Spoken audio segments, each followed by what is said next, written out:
મિત્રોને નમસ્કાર। આજના ગણતંત્ર દિનની ઉજવણીના ભાગરૂપે ચાલો આપણે બંધારણને કાવ્યમય શૈલીમાં સમજીએ। જય હિન્દ કહીને હું વાત શરૂ કરું, પ્રજાસત્તાક મહિનાને વંદન કરું। આજ છે 26 જાન્યુઆરીનો પવિત્ર દિવસ, જ્યારે બંધારણે આપ્યું સ્વતંત્ર જીવનનો આભાસ। 1947માં ભારત આઝાદ થયું, પરંતુ લોકશાહીને સ્વરૂપ તો પછી મળ્યું। 26 જાન્યુઆરી 1950 બંધારણ અમલમાં આવ્યું। સત્ય, સમાનતા અને ન્યાયનું ગીત ગવાયું। ડોક્ટર આંબેડકર અને સમિતિ શ્રમથી બંધારણ ઘડ્યું, જેમાં નાગરિકોના હક અને ફરજો બધું લખાયું। આ બંધારણ માત્ર કાગળ નથી, તે દેશનો શણગાર। એમણે બતાવ્યું કે લોકશાહી છે આપણું સચોટ આકાર। દર વર્ષે આ દિવસે રાજપંથ પર જાય છે પરેડ, જ્યાં પગલેટ થાય આપણા રાષ્ટ્રની ભવ્ય ગાથા અને વેદ। સેનાની તાકાત અને સાંસ્કૃતિક ઝાંખી બતાવે, વિમાનો તિરંગા રંગથી આકાશે રંગે જાય। રાષ્ટ્રપતિ તિરંગા લહેરાવે છે ગર્વથી, ઝૂમે છે દેશભક્તિ ગીત સૌના નાદથી।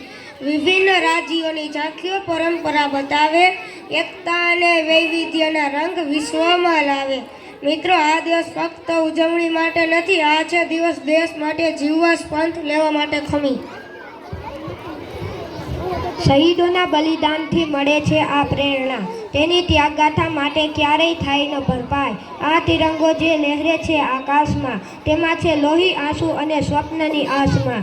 આજના દિવસે આપણે કસમ ખાવી જોઈએ, એ શૂરવીરોની મહેનત વ્યર્થ ન જવા દઈએ। ભારત છે એક વિશાળ દેશ, સર્વ ધર્મનો છે આ દેશ।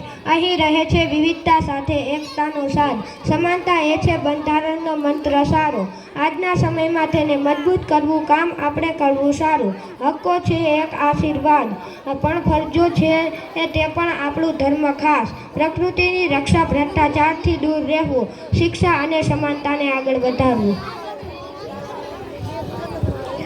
હું યુવા છું, મારા મિત્ર પણ આ ભવિષ્ય છે। આજે આપણા દેશની સુખાકારી માટે પ્રયત્નશીલ છીએ। શિક્ષા દ્વારા જ્ઞાનનું દીપક પ્રગટાવશું, સત્ય, ન્યાય અને સમાનતા પથ પર જશું। હવે સમય છે કે દેશના વિકાસ માટે એક થવાનું, આજનું ભારત નવી ઊંચાઈઓ સુધી લઈ જવાનું। તમારા સપનાના દેશભક્તિઓને રંગ ભરજો અને હંમેશા તમારા કાર્યમાં સત્ય પર ધરજો।